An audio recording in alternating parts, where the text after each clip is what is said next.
बिहार के दरभंगा से बड़ी खबर आ रही है। इसमें बिहार में नई सरकार के गठन के साथ ही ये बड़ी खबर फिर दरभंगा में अब देखने को मिल रही है। भू माफिया और बालू माफिया के खिलाफ कार्रवाई तेज हो गई है। सरकार ने जिन भू माफियाओं की संपत्तियां जब्त करने की सूची प्रवर्तन निदेशालय ईडी को भेजी है, इसमें दरभंगा के भू माफिया मोहम्मद रिजवान उर्फ राजा का नाम सबसे ऊपर बताया जा रहा है। तो इस वक्त की बड़ी ब्रेकिंग खबर दरभंगा से, जहां पर भू माफिया मोहम्मद रिजवान उर्फ राजा का नाम सबसे ऊपर बताया गया है। बहादुरपुर प्रखंड के मोदामपुर एकमी घाट निवासी मोहम्मद रिजवान फिलहाल जेल में बंद है। उस पर जमीन के अवैध कारोबार और धोखाधड़ी से जुड़े लगभग 32 आपराधिक मामले दर्ज हैं। आरोप है कि उसने अवैध रूप से अर्जित संपत्तियों पर आलीशान मकान बनवाया और वहां अपने नाम के साथ जदयू के तीर निशान वाली बड़ी तस्वीर लगवाई है। इधर आरोपी के भाई शम तबरेज मीडिया के सामने आए हैं और साफ कहा कि उनके भाई के नाम पर कोई संपत्ति नहीं है। उन्होंने दावा किया कि जो संपत्ति दिखाई जा रही है वह पूर्वजों की है। साथ ही स्वीकार किया कि रिजवान जमीन के कारोबार में सक्रिय था, लेकिन साफ सुथरे कारोबार में भी कई बार झूठे आरोप लग जाते हैं। ऐसा कहते हुए उन्होंने कई मामलों को साजिश बताया है। वहीं एक बड़े व्यवसायी पीड़ित ने सामने आते हुए कहा है कि उनके अनुसार एक जमीन के बदले उन्होंने 60 लाख रुपए दिए थे, जबकि कुल सौदा 5 करोड़ 60 लाख रुपए में तय हुआ था। इसके बावजूद उसी जमीन पर किसी दूसरे व्यक्ति से 1 करोड़ 40 लाख रुपए भी उठाने का आरोप रिजवान पर लगाया गया है। मामला वर्तमान में अदालत में विचाराधीन है। सरकार द्वारा संपत्ति जब्ती की कार्रवाई आगे बढ़ने के बाद पीड़ितों में उम्मीद जगी है कि अदालत के फैसले के साथ उन्होंने ये जो उनका पैसा वापस मिल सकता है। दिनेश कुमार पीड़ित हैं, शम्स तबरेज आरोपी के भाई। इंटरव्यू सुनाते हैं आपको। तो ये बड़ी खबर बिहार के दरभंगा से, जहां पर बड़े भू माफिया के घर के खासकर ठिकाने के बारे में प्रवर्तन निदेशालय को सरकार ने सारा चिट्ठा भेज दिया है। ये देख सकते हैं। बीच में दरभंगा छोड़ के पटना में कहीं रहता था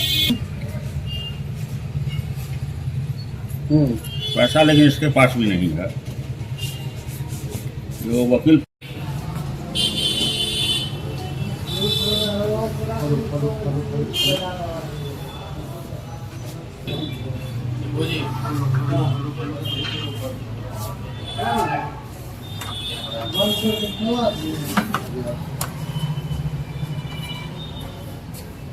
साउंड के लिए यही काफी एजेंसी है, सब चैनल पर। तो हमारा केस का क्या होगा? वही जब बतलाया मरा हुआ आदमी कहाँ इसमें भी करोड़ों का ठगी मुन्ना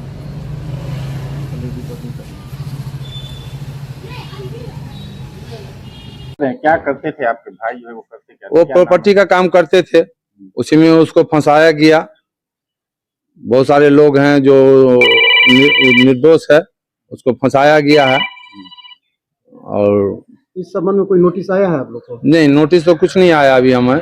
जैसे मीडिया के थ्रू और लोगों के थ्रू जो हमें मुझे मालूम हुआ कैसे से पेपर में आया है, तो हम लोग तो देख ही रहे हैं कि वो तो कुछ है ही नहीं उसके नाम से। बिहार के टॉप 10 में पहले लिस्ट पे है उसका नाम, क्या करेंगे?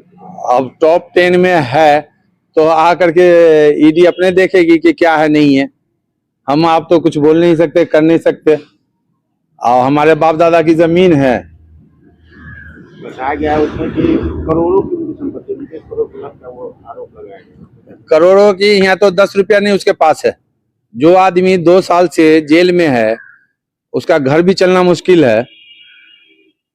पैसा रहता तो जेल से बाहर, आज के डेट में जेल से बाहर रहता। उसके पास तो कुछ है ही नहीं। क्या कहेंगे अपनी तरफ से, आप क्या कहेंगे? तो हम तो सरकार से यही निवेदन करेंगे कि वो निर्दोष है, उसको कहीं ना कहीं कोई फंसा रहा है। इस पर जो है सरकार से गुहार करेंगे कि जो सही है वो कार्रवाई करे। आपको क्या लगता है कौन लोग ऐसे किए?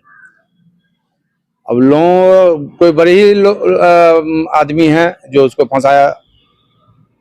ईडी कार्रवाई आगे करती है तो क्या आप लोग कोर्ट वगैरह जाएंगे?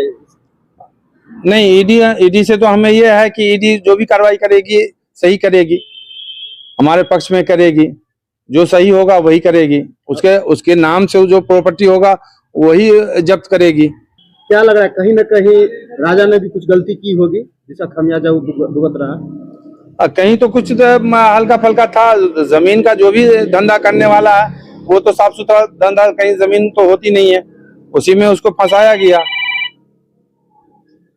उसी कारण आज है जेल में है। अब कोर्ट जो आदेश देगी, जो हम लोग उसका बेल के लिए हाई कोर्ट में अपील किए हुए हैं। कितना मुकदमा है उनके ऊपर कोई जमीन से जुड़ा हुआ? टोटल 30-32 के आसपास है। 32 मुकदमा। जी जी। और आपराधिक मुकदमे भी कोई है क्या, या सिर्फ जमीन से जुड़े हुए थे? नहीं, सब जमीन से जुड़ा हुआ है। आपराधिक में एक वो 302 का लगा हुआ था, मगर वो भी अभी उसमें भी निर्दोष ही है। नाम अपना बताइए। मेरा नाम शम्स तबरेज़ उर्फ जुगनू हुआ। सर क्या है मामला आपका जमीन का? जमीन का मामला एक ये है, एक जमीन थी जो रिजवान जी ने बात किया था, नवाब सैयद मोहम्मद नवाब की जमीन थी। उस जमीन में हम लोगों ने 22 कट्ठा 23 कट्ठा के लगभग वह जमीन थी, जिसमें हम लोगों ने 60 लाख रुपया उनको दिया था। एक आदमी से और उसी जमीन पर वो 1 करोड़ 40 लाख रुपया लिए हुए थे।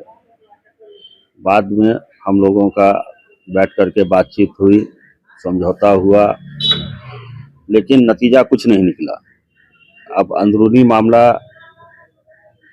नवाब साहब और रिजवान साहब का क्या था नहीं था, आज तक हम लोग का रुपया फंसा हुआ है और मामला अदालत में चल रहा है। कितना टोटल पैसा कितना फंसा हुआ है आप लोग का, दोनों आदमी का, आप लोग के टीम का जमीन पे? हम लोग 2 पार्टनर थे, अरुण जी और हम लोगों का 60 लाख रुपया है। एक और दूसरे जो थे उनका 1 करोड़ 40 लाख रुपया है। दोनों को मिला करके 2 करोड़ रुपया के लमसम फंसा हुआ है। जब्त होने की सूचना है, क्या कहेंगे? जब्त होने की सूचना हमें मिली थी 2-3 दिन पहले कि उनकी संपत्ति को सरकार जब्त कर रही है।